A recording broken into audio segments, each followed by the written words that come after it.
In this video, I hope to prove that Zimmel's theory that money has become a universal measuring rod holds up in the Georgetown community. So let's meet our guests. Okay, first can you just tell me your name and where you're from? My name's Alex Yerkeba. I'm from Lansdowne, Pennsylvania. My name's Maggie Bolus, and I'm from Akron, Ohio. It's Alex. I'm from Hawaii. My name is Abby. I'm from Columbus, Ohio. Alfred Doyle III from Fort Wayne, Indiana. Okay, the first question I have for you is what do you think this is worth? In terms of cost, Whatever you think. $3. I think it's worth $150. Tomato basil.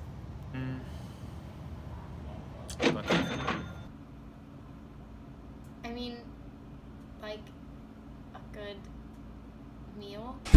Maybe about between $1 and $2 maybe.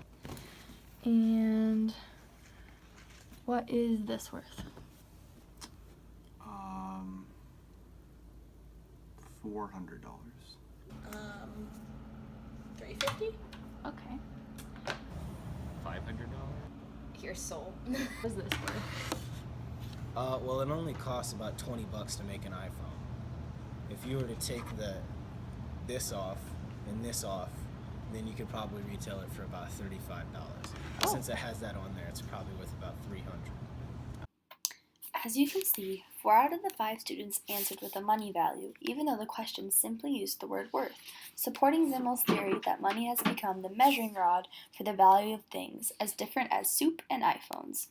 Alex, the history major, asked if I meant money in my question, as if he recognized that there was other ways to measure worth, yet still defaulted to a dollar value. Al, the iPol major, explained the further depth of the market values, but still within the context of money. Maggie, the business student, and Alex, the gov major, didn't question the money. Abby, the global health major, is the only one to break Zimmel's theory that money has become the measuring rod for everyday objects. Here's what she had to say when I asked her why. What made you decide to answer these not just in a dollar amount? Because I guess it's probably the international health perspective. A lot of people don't think of things in terms of monetary value as much as like Americans do. Interestingly enough, Abby seems to think that defaulting value to terms of money is an American phenomenon. This may support Zimmel, who suggests that a money economy alters our mind. Perhaps in less developed countries where barter still exists, the money culture isn't prevalent enough to alter mental processes. When asked if they would rather have the dollar amount they listed or the objects in front of them, all respondents agreed they'd rather have the money than the objects, which supports Zimmel's theory of money being the superior object of desire because of its abstraction. Would you rather have the money for each of these items that you said or the item itself? Probably the money. Okay. Yeah. For both of them? Yeah. I also asked students if they think money value is a successful way of comparing overall value of items. Maggie, the business student, defended money. I think it's a pretty good tool to compare things by. If we're talking about like items such as these, where we use money as an exchange form to receive these items, I think it's hard to think about in like back then when they didn't use money, but rather other items in exchange for other items. So I think it's actually a pretty good tool.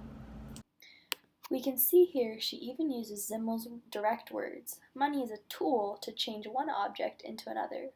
She does not acknowledge any loss of character or use value when thinking of items as money. Others, like Abby, realize that there are other aspects lost in money evaluation. It's detrimental in that someone could view something as worth more than it is or worth less than it is. Like this can of soup could be worth a meal to someone, and this iPhone could be 5 minutes of entertainment, but the iPhone's $600 and the meal is like $2. Perhaps their majors play a role in how entrenched they are in the money mindset that Zimmel describes. All students seem to recognize that not all things can be measured in money. When asked about something that is not bought or sold in today's economy, all gave some awe-inducing answers without a dollar value.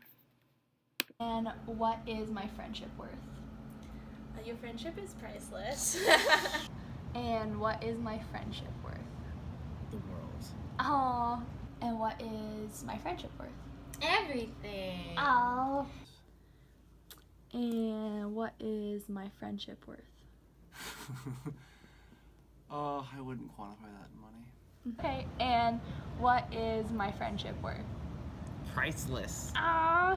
When asked why they answered this way, they all explained that money as value applies only to commodities, to things bought and traded. Friendship isn't on the market. Though Zimmel confines his theory to the context of commodities, he may argue that one day our brains could even place a value on friends with the limitless abstract tool of money. Though not everyone's mental processes were as linked to money as Zimmel may suggest, all acknowledge the extreme influence the money economy has on their evaluations of worth.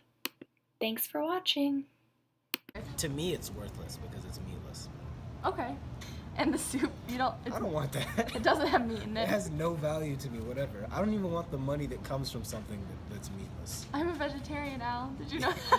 And I'm offended.